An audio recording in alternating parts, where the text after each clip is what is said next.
Good wishes to all of you. Our part 3, Chapter 2, From Trade to Territory, the company established power. Aurangzeb was the last of the powerful Mughal rulers. He established control over a very large part of the territory that is now known as India. After his death in 1707, many Mughal governors, subadars, and big jamindars began asserting their authority and establishing regional kingdoms.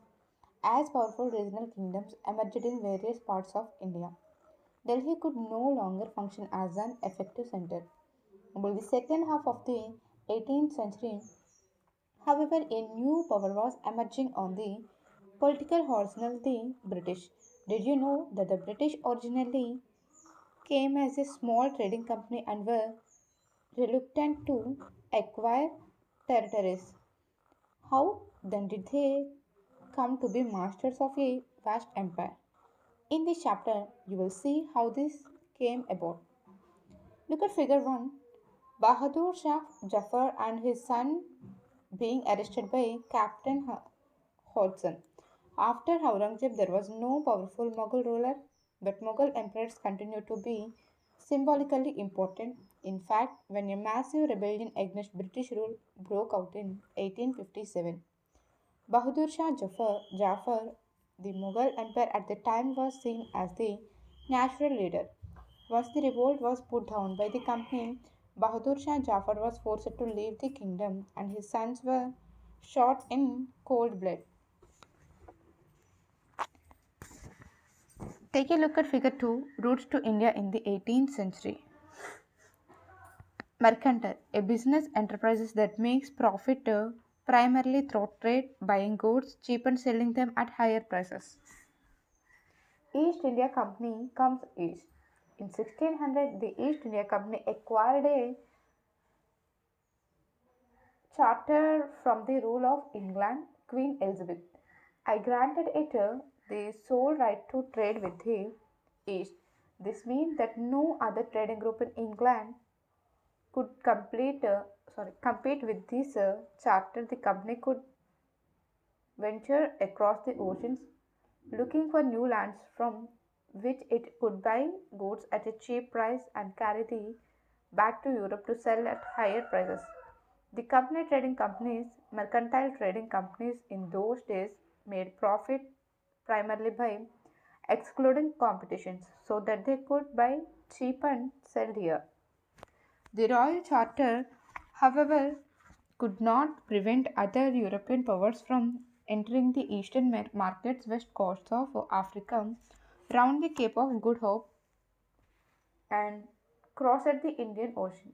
The Portuguese had already established their presence in the western coast of India and had their base in Goa. In fact, it was Vasco da Gama, a Portuguese explorer who had discovered this sea route to India in 1498. By the early 17th century, the Dutch too were exploring the possibilities of trade in the Indian Ocean. Soon the French traders arrived on the scene. The problem was that all the companies were interested in buying the same things. The fine qualities of cotton and silk produced in India had a big market in Europe.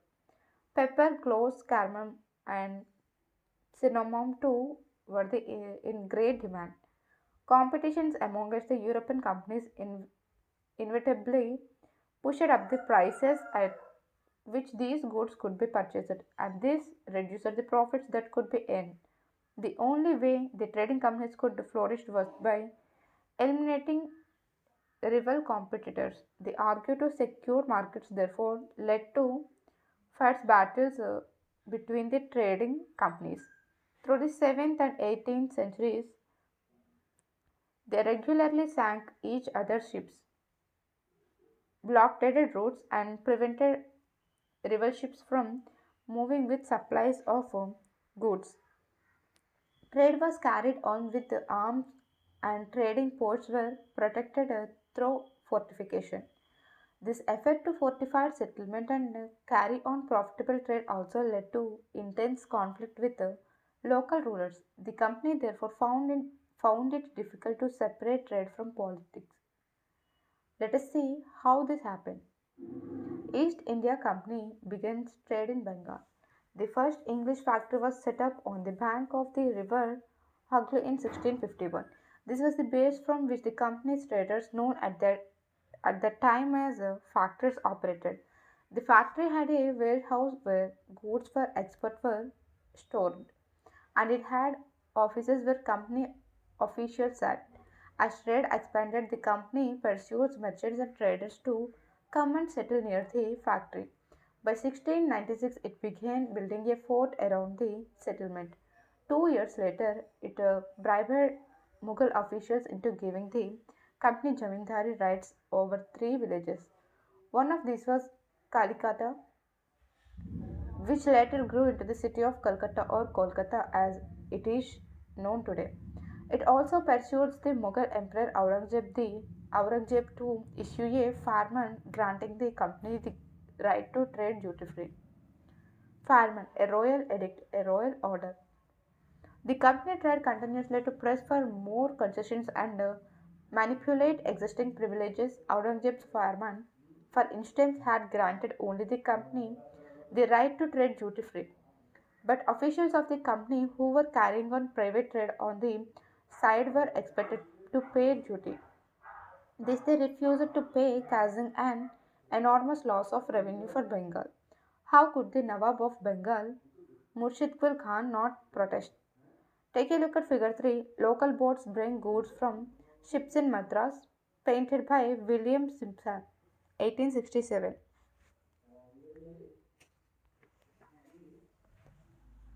Look at figure 4. Robert Clive. Puppet, literally a toy that you can move with strings. The term is used disapprovingly to refer to a person who is controlled by someone else. Did you know? Did you know how Plaza got its name? Plaza is an anglicized pronunciation of Palchi, and the place derived its name from the Palas tree known for its beautiful red flowers that yield gulal, the powder used in the festival of Holi. How trade led to battles. Throughout the early 18th century, the conflict between the company and the Nawabs of Bengal intensified after the death of Aurangzeb. The Bengal Nawabs asserted their power and autonomy, as other regional powers were doing at that time. Murshid Quli Khan was followed by Aliardi Khan and then Sirajuddaulah as the Nawab of Bengal. Each one of them was a strong ruler. They refused to grant the company concessions, demanded large tributes for the company's right to trade, denied it any tributes for the company's right to trade, denied it any right to mint coins, and stopped it from extending its fortifications, assuring the company of decide. They claimed that the companies was depriving the Bengal government of huge amounts of revenue and undermining the authority of the Nawab. It was refusing to pay taxes, writing disrespectful letters, and trying to humiliate the Nawab and his officials. The company, on its part, declared that the unjust demands of the local officials were running the company, and trade could flourish only if the duties were removed. It was also convinced that to expansion trade it had to enlarge its settlements, buy up by villages, and rebuild its forts. The conflicts led to confrontations and finally culminated in the famous Battle of Plassey. The Battle of Plassey. When Alivardi Khan died in 1756, Sirajuddaulah became the Nawab of Bengal. The company was worried about his power and keen on a puppet ruler who would willing give trade concessions and other privileges, so it tried, though without success, to help one Sirajuddaullah's rivals become the Nawab. An infuriated Sirajuddaulah asked the company to stop meddling in the political affairs of his dominant. Stop fortification and pay the revenues. After negotiations failed, the Nawab marched with 30,000 soldiers to the English factory at Qasim Bazar, captured the company official, locked the warehouse, disarmed all Englishmen, and blockaded English ships. Then he marched to Calcutta to establish control over the company's fort there. On hearing the news of the fall of Calcutta, company officials in Madras sent forces under the command of Robert Clive, reinforced by naval fleets. Prolonged negotiations with the Nawab followed. Finally, in 1757, Robert Clive led the company's army against Sirajuddaulah at Plassey. One of the main reasons for the defeat of the Nawab was that the forces led by Mir Jafar, one of Sirajuddaullah's commanders, never fought the battle. Clive had managed to secure his support by promising to make his Nawab after crushing Sirajuddaulah. The Battle of Plassey became famous because it was the first major victory the company won in India. Take a look at figure 5. The General Courtroom, East India House.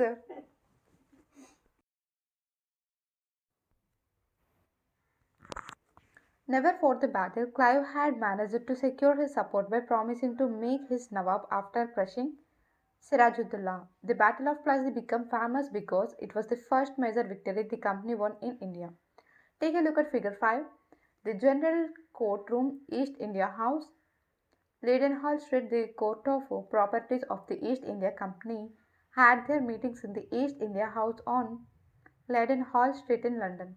This is a picture of one of their meetings in progress. Take a look at figure 6. Sirajuddaulah. Sirajuddaulah. The promise of riches. The territorial ambitions of the mercantile East India Company were viewed with distrust and doubt in England. After the Battle of Plassey, Robert Clive wrote to William Pitt, one of the principal secretaries of state to the English monarch, on 7th January 1759 from Calcutta. But so large a sovereignty may possibly be an object too extensive for a mercantile company. I flatter myself that there will be little or no difficulty in obtaining the absolute possessions of these rich kingdoms. Now I leave you to judge whether an income yearly of 2 million sterling with the possessions of 3 provinces be an object deserving the public attention. Source 2. The Nawab complains. In 1733, the Nawab of Bengal said this about the English traders. When they first came into the country, they petitioned the then government in a humble manner for liberty to purchase a spot of ground to build a factory house upon, which was no sooner granted but they built a strong fort, surrounded it with a ditch with ditch which has communication with the river, and mounted a great number of guns upon the walls. They have enticed several merchants and others to go and take protection under them, and they collect a revenue which amount to orders 1 lakh. They rob and plunder and carry great number of the king's subjects of both sexes into slavery into their own country. After the defeated Plassey, Sirajuddaulah was ascended and Mr. Jafar made the Nawab. The company was still unwilling to take over the responsibility of administration. Its prime objective was the expansion of trader. If this could be done without conquest, through the help of local rulers who were willing to grant privileges, then territories need not be taken over directly. Soon the company discovered that this was rather difficult, for even the puppet Nawabs were not always as helpful as the company wanted them to be. After all, they had to maintain a basic appearance of dignity and sovereignty if they wanted respect from their subjects. What could the company do? When Mir Jafar protested, the company deposed him and installed Mir Qasim in his place. When Mir Qasim complained, he in turn was defeated in a battle fought at Buxar, 1764. Driven out of Bengal and Mir Jafar was reinstalled, the Nawab had to pay Rs 50,000 every month, but the company wanted more money to finance its wars and meet the demands of trade and its other expenses. It wanted more territories and more revenue. By the time Mir Jafar died in 1765, the mood of the company had changed. Having failed to work with puppets Nawabs, Clive declared, "We must indeed become Nawabs ourselves." Finally, in 1765, the Mughal Empire appointed the company as the Diwan of the provinces of Bengal. The resources of Bengal, this solved a major problem that the company had earlier faced. From the early 18th century, its trade with India and expanded, but it had to buy most of the goods in India with gold and silver imported from Britain. This was because at this time Britain had no goods to sell in India. The outflow of gold from Britain slowed after the Battle of Plassey and entirely stopped after the assumption of Diwani. Now, revenues from India could finance company expenses. These revenues could be used to purchase cotton and silk textiles in India, maintain company troops, and meet the cost of building the company fort and offices at Calcutta. Company officials become nabos, nabobs. What did it mean to be nawabs? It meant, of course, that the company acquired more power and authority, but it also meant something else. Each company servant began to have a vision of living like nawabs. After the Battle of Plaza, the actual Nawabs of Bengal were forced to give land and vast sums of money as personal gifts to company officials. Robert Clive himself has amassed a fortune in India. He had come to Madras, now Chennai, from England in 1743 at the age of 18. When in 1767 he left India, his Indian fortune was worth 001,102. Interestingly, when he was appointed governor of Bengal in 1764, he was asked to remove corruption of company administration, but he was himself cross-examined in 1772 by the British Parliament, which was suspicious of his vast wealth. Although he was acquitted, he committed suicide in 1774. However, not all company officials succeed in making money like Clive. Many died an early death in India due to disease and war, and it would not be right to regard all of them as corrupt and dishonest. Many of them came from humble backgrounds, and their uppermost desire was to earn enough in India, return to Britain, and lead a comfortable life. Those who managed to return with wealth led flashy lives and flaunted their riches. They were called nabobs, an anglicized version of the Indian word nawab. They were often seen as upstarts and social climbers in British society and were ridiculed or made fun of in plays and cartoons. Source 3. How did Clive see himself? At his hearing in front of a committee in Parliament, Clive declared that he had shown admirable restraint after the Battle of Plassey. This is what he said: "Consider the situation in which the victory at Plassey had placed me. A great prince was dependent on my pleasure. An opulent city lay at my mercy. Its richest bankers bid against each other for my smiles. I walked through walls which were thrown open to me alone, piled on either hand with gold and jewels. Mr. Chairman, at this moment I stand astonished at my modernization activity. Imagine that you are a young company official who has been in India for a few months. Write a letter home to your mother telling her about your luxurious life and contrasting it with your earlier life in Britain. Company rule expands. If we analyze the process of annexation of Indian states by the East India Company from 1757 to 1857. Certain key aspects emerge. The company rarely launched a direct military attack on an unknown territory. Instead, it used a variety of political, economic, and diplomatic methods to extend its influence before annexing an Indian kingdom. After the Battle of Buxar 1764, the company appointed residents in Indian states.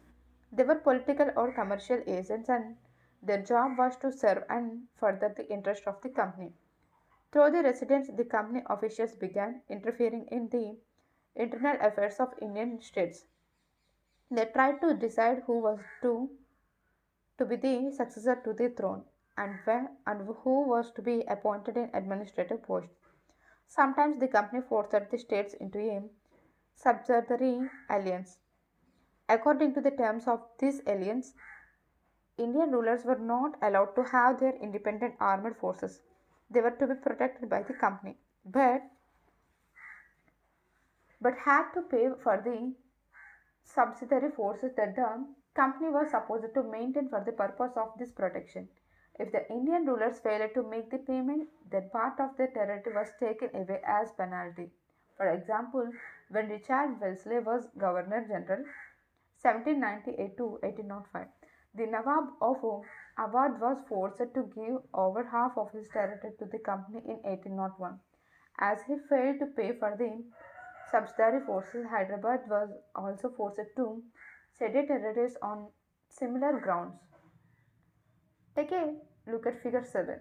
Nawab Shuja'udullah of Awadh with his sons and the British resident painted by Tilly Kettle Oil 1772. The treaties that followed the Battle of Buxar forced Nawab Shuja'udullah to give up much of his authority. Here, however, he possessed regal splendor towering over the resident. Instruction, subservience, submissiveness. Figure 8, Tip Sultan. Source 4. What power did the resident have? This is what James Mill, the famous economist and political philosopher from Scotland, wrote about the residents appointed by the company.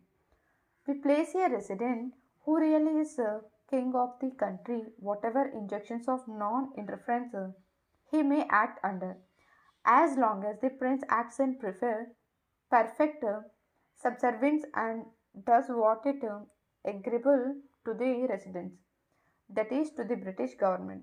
Things go on quietly, they are managed without the resident appearing much in the administration of affairs. But when anything of a different nature happens, the moment the prince take a course which the British government think wrong, then comes clashing and disturbance. James Mill, 1832. Tip Sultan, the Tiger of Mysore. The company resorted to direct military confrontation when it saw a threat to its political or economical interests. This can be illustrated with the case of the southern Indian style of Mysore. Mysore had grown in strength under the leadership of powerful rulers like Hyder Ali, ruled from 1761 to 1782, and his famous son Tipu Sultan, ruled from 1782 to 1799. Mysore controlled the profitable trade of the Malabar coast where the company purchased pepper and cardamom. In 1785, Tipu Sultan stopped the export of sandalwood, pepper, and cardamom through the ports of his kingdom and dissolved local merchants from trading with the company. He also established a close relationship with the French in India and modernized his army with their help.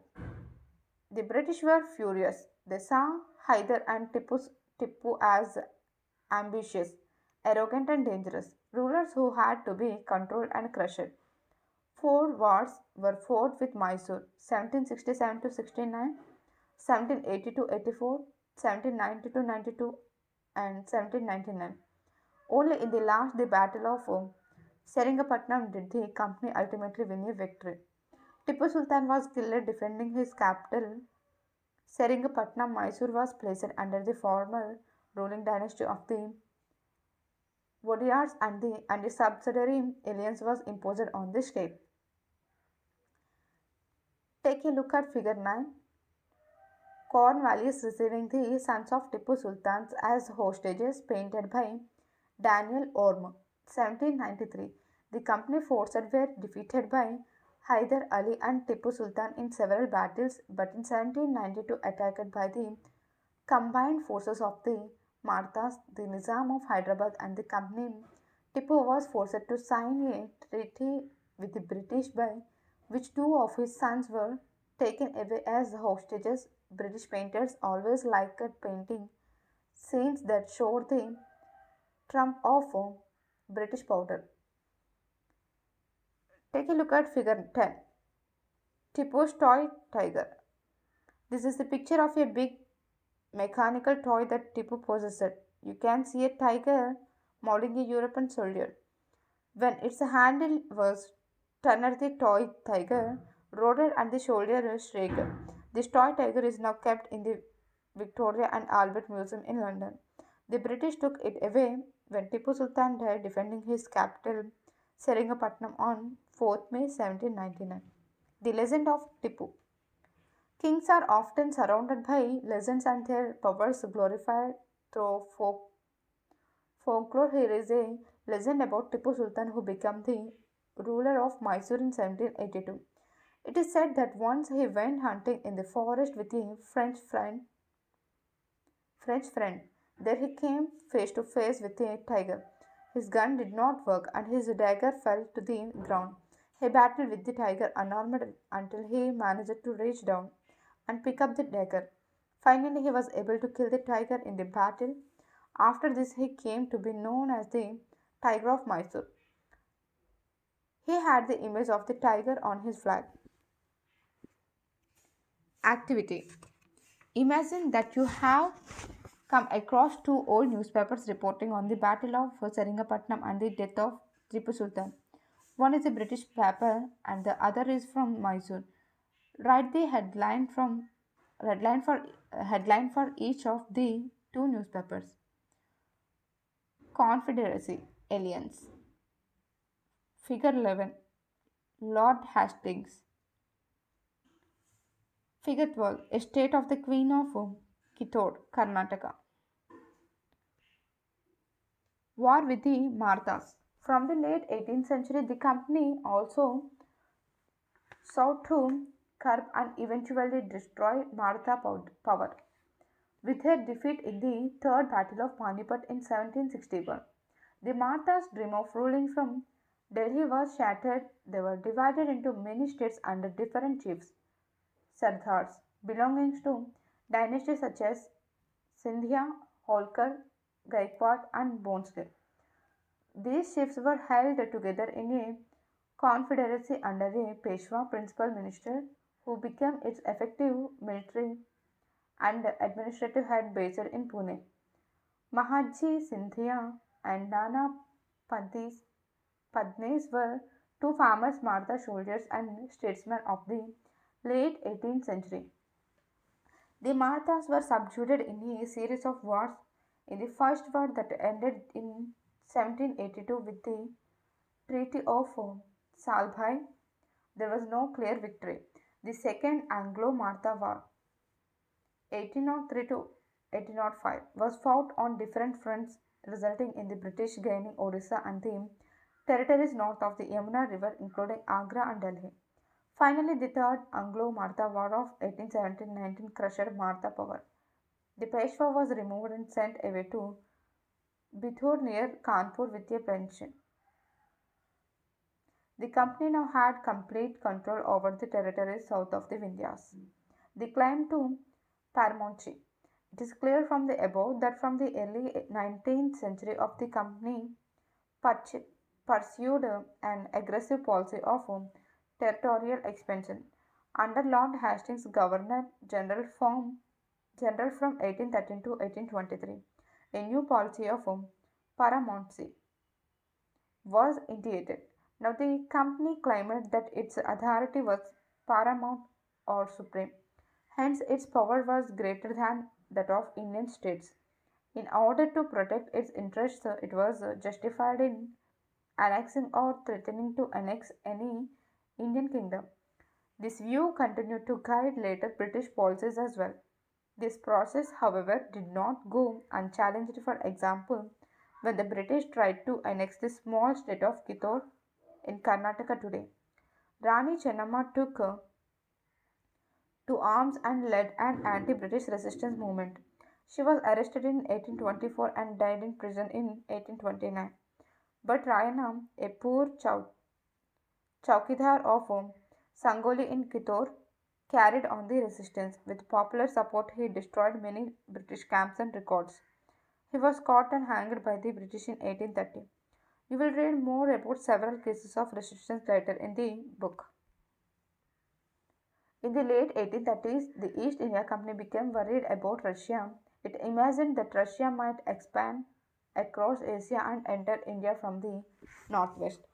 Driven by this fear, the British now wanted to secure their control over the northwest. They fought a prolonged war with Afghanistan between 1838 and 1842 and established indirect company rule there. Sindh was taken over in 1843. Next in line was Punjab, but the presence of Maharaja Ranjit Singh held back the company. After his death in 1839, two prolonged wars were fought with the Sikh kingdom. Ultimately, in 1849, Punjab was annexed. The doctrine of lapse, the final wave of annexations occurred under Lord Dalhousie, who was the Governor General from 1848 to 1856. He devised a policy that came to be known as the Doctrine of Lapse. The doctrine declared that if an Indian ruler died without a male heir, his kingdom would lapse, that is, become part of company territory. One kingdom after another was annexed simply by applying the doctrine. Sathara 1848, Sambalpur 1850, Udaipur 1852, Nagpur 1853, and Jhansi 1854. Take a look at figure 13, Maharaja Ranjit Singh holding court. Figure 14, a portrait of Veer Surender Sai. Finally, in 1856, the company also took over Awadh. This time, the British had an added argument. They said they were obligated by duty to take over Awadh in order to free the people from the misgovernment of the Nawab, enraged by the humiliating way in which the Nawab was deposed. The people of Awadh joined the great revolt that broke out in 1857. Activity. Imagine that you are a Nawab's nephew and have been brought up thinking that you will one day be king. Now you find that this will not be allowed by the British because of the new doctrine of lapse. What will be your feelings? What will you plan to do so that you can inherit the crown?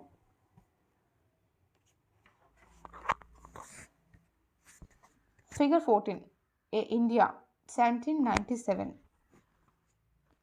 14b. India 1840. Figure 14c. India 1857. Figure 11a, BC, expansions of British territorial power in India. Look at these maps along with the present day political map of India.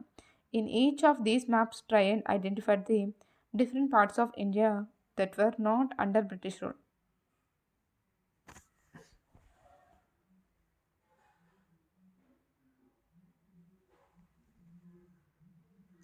Setting up a new administration. Warren Hastings, Governor General from 1773 to 1785, was one of the many important figures who played a significant role in the expansion of company power. By his time, the company had acquired power not only in Bengal but also in Bombay and Madras. British territories were broadly divided into administrative units called presidencies. There were three presidencies: Bengal, Madras, and Bombay. Each was ruled by a governor. The supreme head of the administration was the Governor General. Warren Hastings, the first Governor General, introduced several administrative reforms, notably in the sphere of justice. From 1772, a new system of justice was established. Each district was to have two courts, a criminal court Fauzdari Adalat, and the civil court Diwani Adalat. Malvis and Hindu Pandits interrupted India laws for the European district collectors who presided over civil courts. The criminal courts were still under the Qazi and the Mufti but under the supervisions of the collectors. Ghazi Ejaj Mufti, a jurist of the Muslim community responsible for expounding the law that the Qazi would administer. Impeachment, a trial by the House of Lords in England for charges of misconduct brought against a person in the House of Commons. Take a look at figure 15, the trial of Warren Hastings painted by R.G. Pollard, 1789. When Warren Hastings went back to England in 1785, Edmund Burke accused him of being personally responsible for the misgovernment of Bengal. This led to an impeachment proceeding in the British Parliament that lasted 7 years.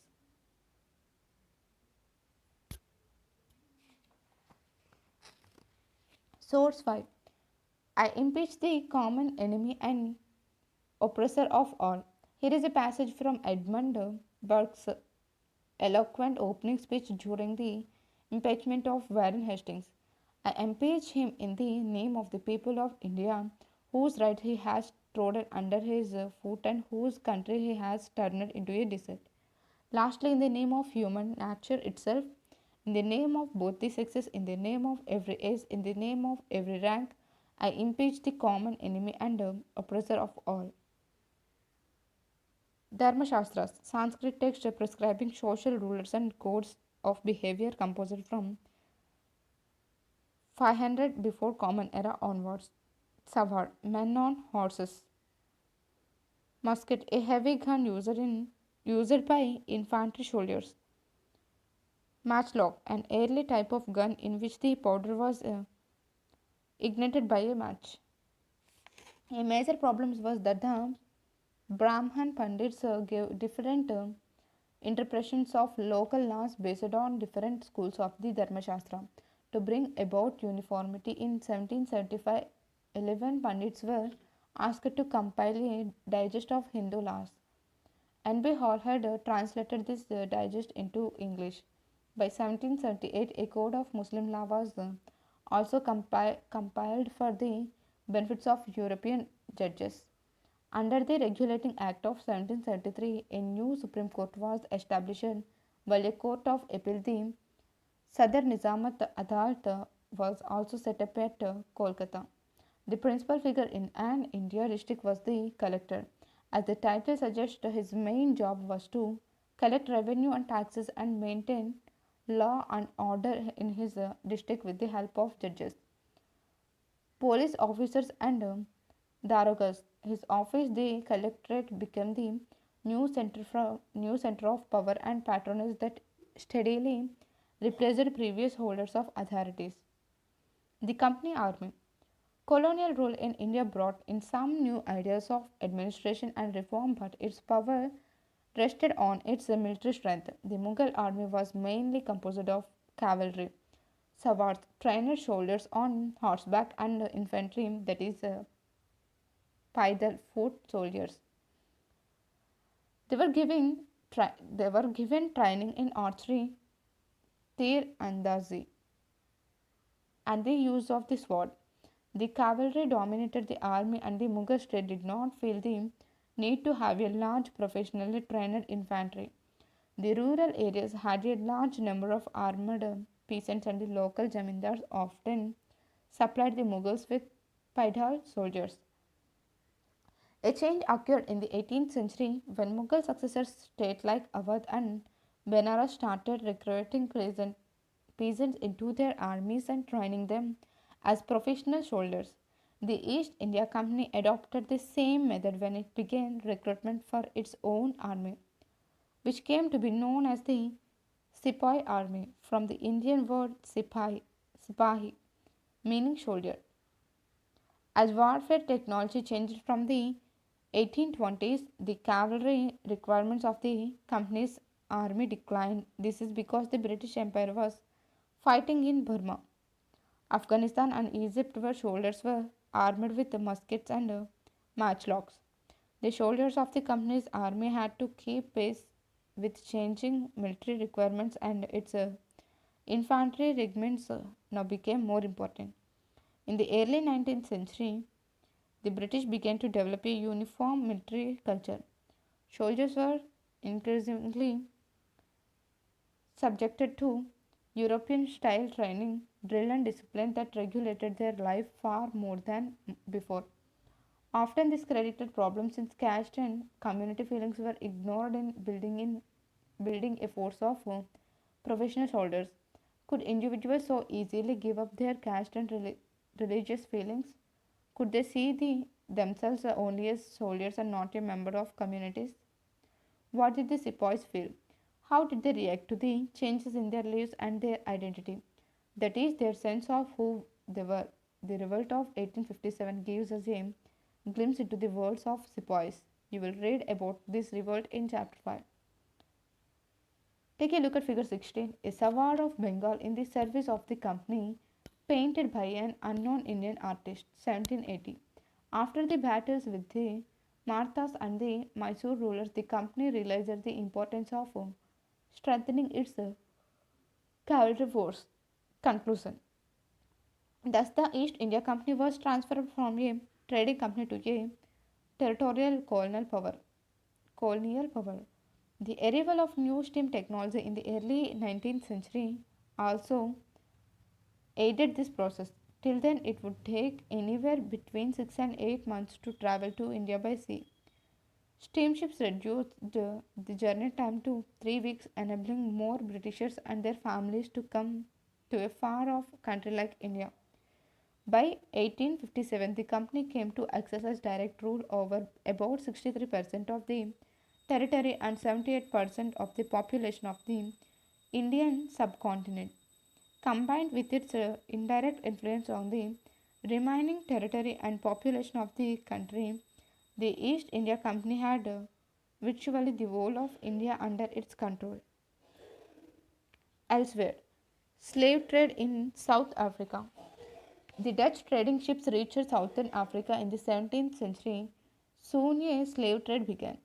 People were captured, chained, and sold in slave markets. When slavery ended in 1834, there were 30, sorry, 36,774 privately owned slaves at the Cape, located at the southernmost tip of Africa.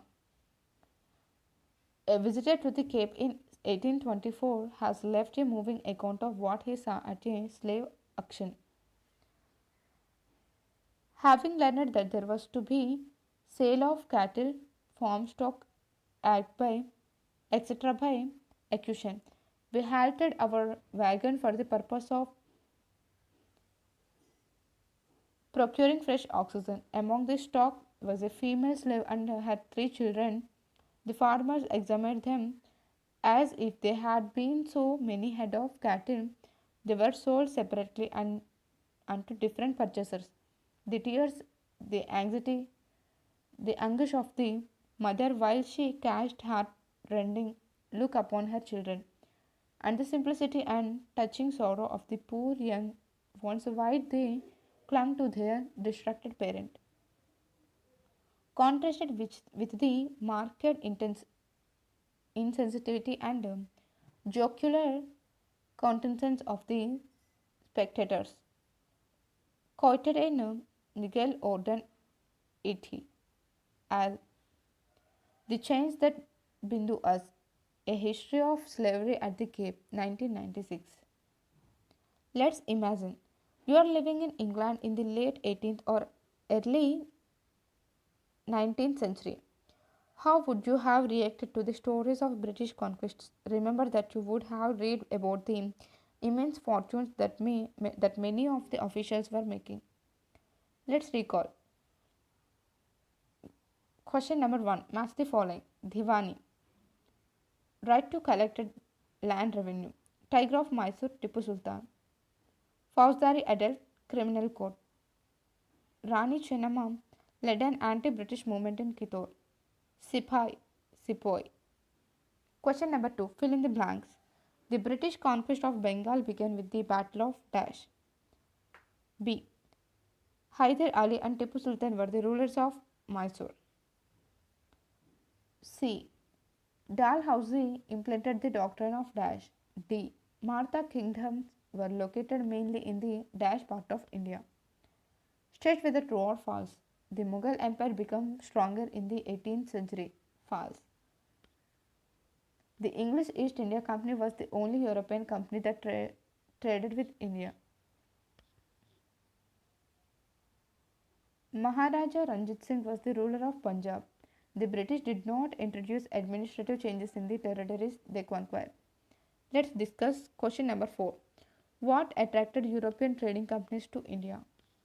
Question number 5. What were the areas of conflict between the Bengal Nawabs and the East India Company?